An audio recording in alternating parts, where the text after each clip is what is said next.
All across the Americas, a new generation of super tall skyscraper is being constructed as we speak. Even though interest rates keep rising and office occupancy rates are still way below COVID levels. If they aren't really needed at first glance, why are so many cities joining the race to get their first super tall? Let's find out and let us explore 10 of the most fascinating new super talls.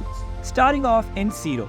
What could be the new tallest building in the Pacific Northwest is currently under construction. The Fort and Columbia goes back to September 2015, when developer Crescent Heights acquired a plot of family-owned parking garages for $48 million.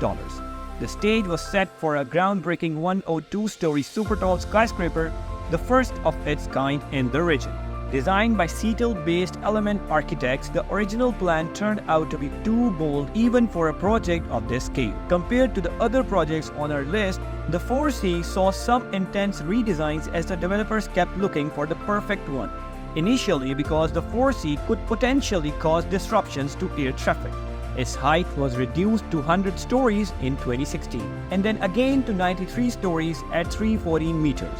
Changing yet again, in June 2020, the 4C was renamed to the Seattle Tower, with an entirely new design proposed by ODA Architects. It stood at 361 meters and featured a large cutout in the building, housing its very own midway park. This was designed as a shared space for residents and also as a lookout point for viewing nearby Mount Rainier, inspired by the need for fresh air during the pandemic. Unfortunately, these renders will be the only thing that remains off the stage of the project. By October 2022, the 4C changed architects and plans yet again. This time, Skidmore, Owings and Merrill proposed a 91-story tower reaching 310 meters, and it seems this design is finally here to stay. For the moment, the project has yet to start construction, and there is no due date for its completion. But hey, whenever it gets finished, the views will definitely be worth it. The super talls are also coming to Texas. Meet the Waterline, the current contender for the title of Austin's tallest building. Upon its completion in 2026, the skyscraper will climb to first place but only by a fraction. It will be a mere 6 meters taller. Developed by Lincoln Property Company and Cairo Residential and designed by Cohn Peterson Fox, this towering masterpiece is set to dominate the Texas skyline from its 311-meter tall throne. The Waterline began construction in June of 2020 after years of rumors and leaked renderings, but the suspense was worth it.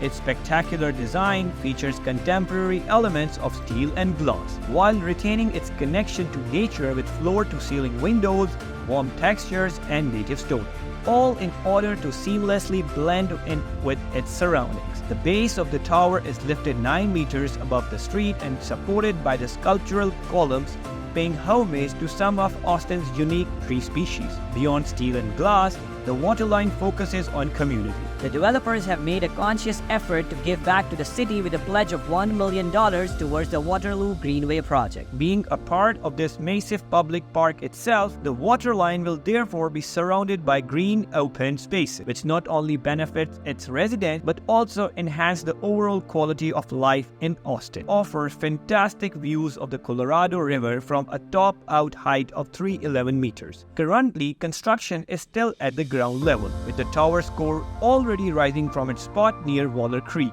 Our next entry is also one of the most visually impressive projects on our list, set to become the first super tall in the entire state of Florida. The Waldorf Astoria Miami was designed to look like a loosely stacked tower of offset building blocks, emphasizing its suspension and height. 9 in total, the cubes will hold 100 stories of hotel space. Designed by Seger Suarez Architects and renowned Uruguayan architect Carlos Ott. This extraordinary hotel will top out at 320 meters when finished in 2026. Constructing high-rises in Miami has been a complex process for ages, since it is located close to water and barely above groundwater. Its buildings often have to be built on loose soil consisting of sand and limestone. Not exactly helping are the heavy winds blowing in from the open sea. When construction began in November of 2022, the developers had to use a special technique to lay the foundation, called deep soil mixing. With that, the soil's density is increased. While sealing out any water, the winds are negated by a strong central core, which will be able to handle the thorium. while preserving the tower's slender look. The concept of a sculpture that defies the laws of gravity was central to the hotel's design, which is why the cubes are offset. Well, that way each cube also conveniently offers unique views of Miami. But that's just a side effect, right? Their facades will be flat and wrapped in what has been described as glass skin, achieving a feeling of transcendence. According to the architects, this was also replicated in the interior with gray and blue shades, again hinting at the central idea of something otherworldly. The Waldorf Astoria has been in the works since 2022, and construction should conclude in 2026 or 2027 at the latest. We'll keep you updated, but in the meantime, here's a fun thought. Do you think there's a chance we see the finished building in GTA 6 Miami-inspired Vice City? Just something to think about.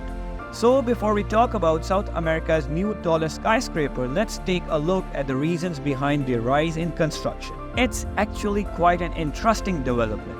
The real estate market for skyscrapers offering office space has yet to recover from the COVID-19 pandemic. Adding to that, interest rates have hiked by more than 5% between early 2022 and late 2023, only coming to a standstill right now. That has led to real estate firms expecting lower returns on their projects and has made them hesitant to invest and subsequently continue building skyscrapers. Top-flight skyscrapers don't seem to be affected as badly. Reports by some real estate developers suggest that their most modern and luxurious skyscrapers still attract high demand and sell out completely.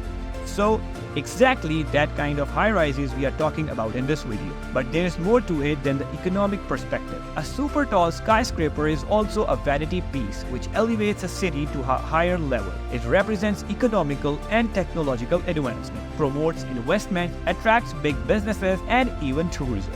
It's a symbol of power and prosperity.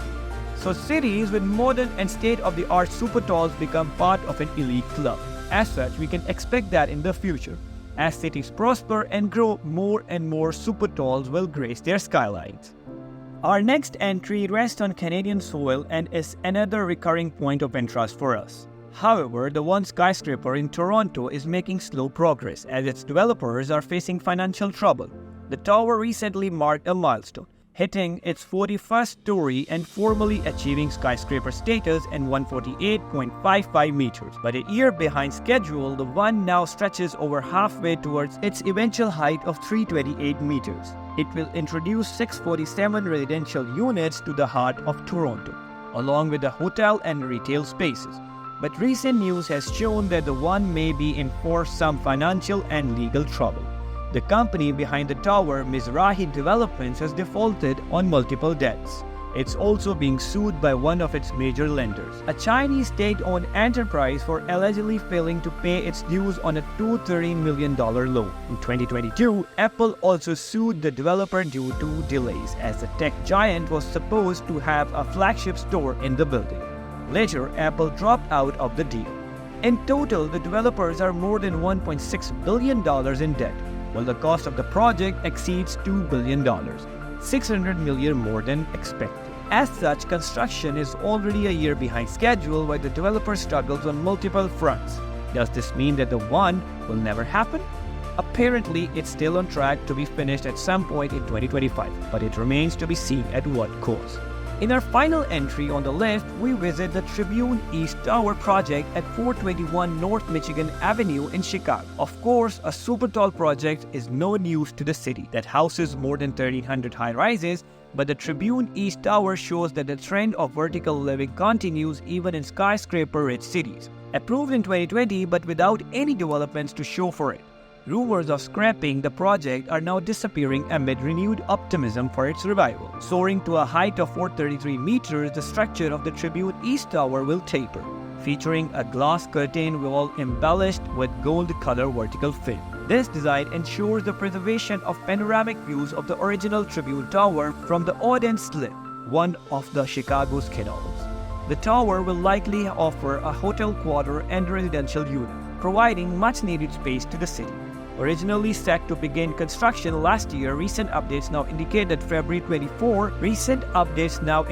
that March 2024 is a more likely date. But will it ever get finished? Only time will tell. And there you have it. A new generation of super talls is being built across the Americas. But would you want one in our city? Tell us why in the comments below. If you are curious to know about these projects, stay tuned to Known Facts. As always, thank you for watching and we'll see you next time.